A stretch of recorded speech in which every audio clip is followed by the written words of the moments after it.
నమస్కారం అని స్తుతించుచు, ఓ తల్లి జన్మలో చేసుకున్న పుణ్యం వలనే నీ దర్శనం లభించింది. నీ ఆజ్ఞ ప్రకారమే నేను శ్రావణ శుక్రవారం నాడు పూజ చేస్తాను అని చెప్పగా వరలక్ష్మి చాలా సంతోషించి ఆమెను దీవించి అదృశ్యరాలైంది. చారుమతి వెంటనే మేలుకొని ఇంట్లో అన్ని వైపులా చూసింది.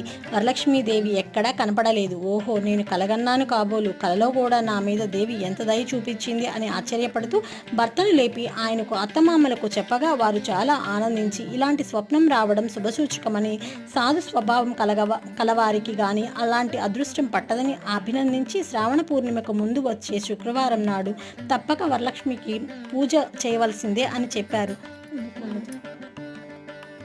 వచ్చి దండం పెట్టుకున్నాం.